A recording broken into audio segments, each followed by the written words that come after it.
Buddy JC here with another T&I toy review, and today's review is in association with JediInsider.com, your #1 news source for everything Star Wars.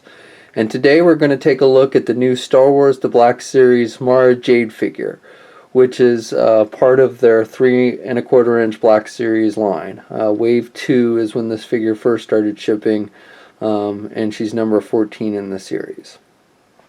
Now the figure comes packaged in the standard Black Series packaging. You've got the black card back with the orange, fluorescent orange highlights.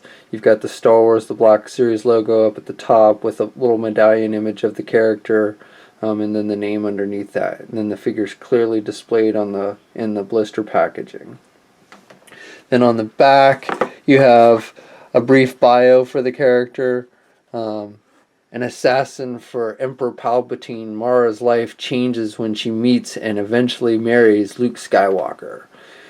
And for those of you who, I'm sure most of you know, Mara Jade first appeared in the Timothy Zahn novels Heir to the Empire, which was a really good series. Well, it was the first in a series of really good books that kind of picked up after Return of the Jedi.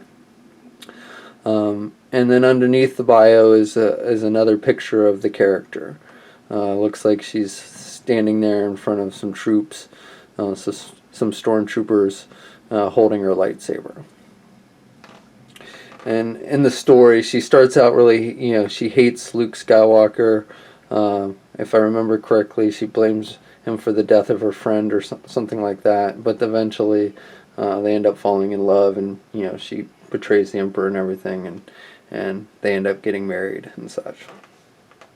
Okay, so let's get the figure open and take a look at what's inside. Here's a look at the figure outside of the packaging. Now, right off the bat, I had real high hopes for this figure when it was first announced.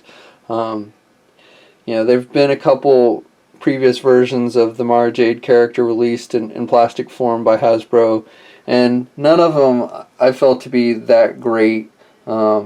But this one looked to be really good. And I like the figure itself up until the point of the head sculpt. I really don't know what happened with this head sculpt, but it's atrocious. It looks like the character got hit over the face with a bag of bricks or something. It's just, the hair is just way too big looking on it, and the sculpt is just really horrid. So again, I don't know what happened there, but it really kind of ruins what otherwise is a really great figure. Now, I will tell you that there is a fix that you can do pretty easily for it, which I'll go over in just a few minutes. But here, and just give you a comparison, here's a look at the Mara Jade, this new one this was an older, came in a comic 2-pack, with the character. Again, this figure was okay, and this was up until the release of this new Black Series one. This was probably my favorite version. But again, even that, the head sculpt's not great. They just seem to really have a problem nailing, a good-looking head sculpt for this character. And you can see that one was a little bit smaller. She was shorter. And so I still, between the ones that have been previously released and this one, I think this is probably still the best one. But that head sculpt really, has some issues. Now, other than the head sculpt, the figure is good. It's got some good accessories. She comes with her purple lightsaber, and she comes with one with the hilt that's lit. The blade's not removable, but then she comes with a lightsaber hilt without the blade, which will attach to her belt, which is pretty good. The end of it looks a little big for me on the unlit hilt version, but still it's pretty cool. And like I said, I like the one with the blade on it. I think the handle looks better on that one. Maybe just because it's got the blade in it. So I don't know, just something about the end of this unlit blade or hilt just looks a little too big for me. She also has a gun holster that detaches and has a gun that's removable.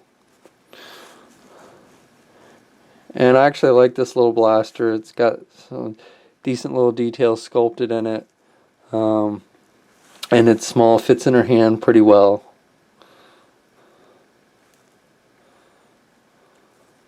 Of course, now it's on camera, it won't fit, it falls out. But beforehand, it was fitting pretty well. And she's got this finger that, on the one hand that sticks out, so it's kind of like pointing. And then she'll hold it in the other hand as well. Probably actually holds it a little bit better in that hand, though it tends to kind of stay a little crooked.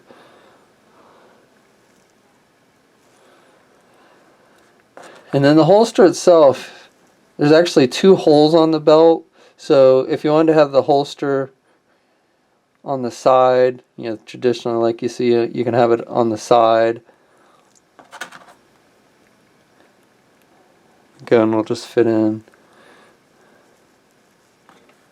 But there's also this hole in the back of the belt, so I guess they've made it so you can also stick it on her back, so it's more concealed, I guess,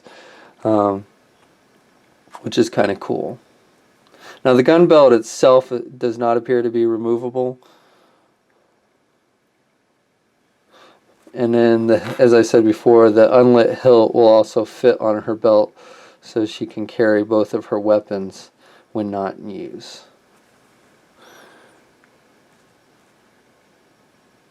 So I like those features on the figure. Now,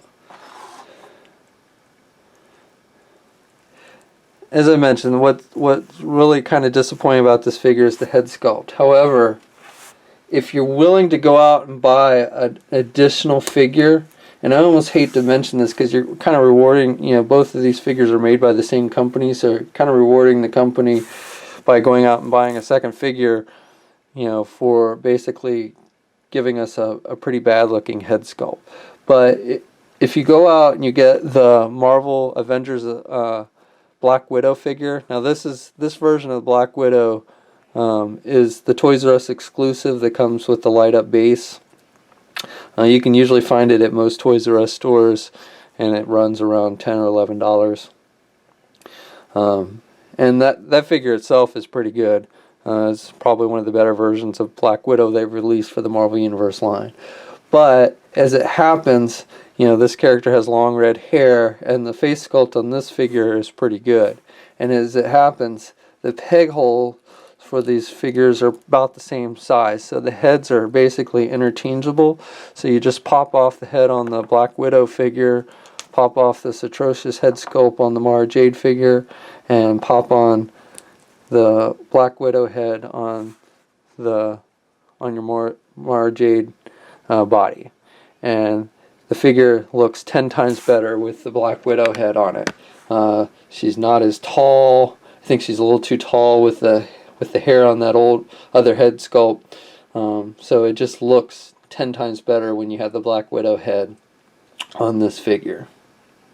So if you want to have probably the ultimate Mara Jade figure, then I'd recommend that you go out and find that Black Widow figure and change the heads on it so that you have basically the best Mara Jade figure possible. Okay, so Mara Jade stands just at about 3.75 inches tall. Now, you know, obviously there's been multiple figures over the years released for characters. Here's a Jedi Luke that I happened to pick up. I forget which even version of Jedi Luke this is, but he's a little bit shorter than Mara Jade. Now, again, going back to my head sculpt switch, when you put the Black Widow head on, you can see that Mara Jade is about now the same height as Luke. And so again, I think with the Black Widow head, she's a better scale. I think she's comes off a little too tall with the actual Mara Jade head. It's just the way the hair is sculpted. You know, it's sculpted so far off the actual forehead that it just makes her taller. So for articulation, the figure has decent articulation. She's got standard ball joint for the head. There's no hinge or anything, so she can turn her head left and right pretty decently. Even with the long hair, she can get her head to turn pretty well, but there's no real much up or down movement at the head. Standard ball hinged joints at the shoulders, single hinged joint at the elbow. There is a swivel there, and she can bend her arm up pretty well. And then she's got swivel wrists, but no hinges at the wrist. She's got a swivel midsection joint. Can look down some at the midsection, but she's also got the swivel there. And then she's also, actually she does not have a waist swivel at all, so just that midsection swivel. Standard T-crotch for the legs, single hinged knees, but she can bend her knee pretty well, and she's also got the swivel at the knee. And then she's got hinged ankle, pivot. Well, it doesn't pivot too well, but she does swivel at the, and she's got the up and down movement. So overall, pretty much standard articulation for a Star Wars figure, and she does have a pretty decent range of movement. So that about does it for my review. Overall, I like the figure other than the head sculpt, but if you go out and get the Black Widow figure and switch heads, then I think this is a really awesome figure. I know it kind of sucks that you have to buy a second figure to complete one good figure, but I really think it's worth it if you want a good Mara Jade figure to have. Other than the head sculpt, I like this figure. I like the accessories. I like how the gun belt, you can move it to the back or the side. Now, one thing I do want to notate about that is that the gun belt, the holster part for the gun does tend to fall off somewhat easily when you're fooling around with the figure, so just be careful, and it's a small little piece, so you don't want to lose it. I like the lightsaber, and the articulation is decent. So, like I said, other than the head sculpt, the figure itself I like, and if you go out and get the Black Widow head to switch up with this one, then I think you have a really awesome Mara Jade figure. It is too bad. I mean, I wish they just used the Mara, instead of making a new head sculpt, if they had just used that Black Widow head again for this figure, I think it would have been perfect. So that's my review. I hope you enjoyed it, and until next time, I'll catch you later.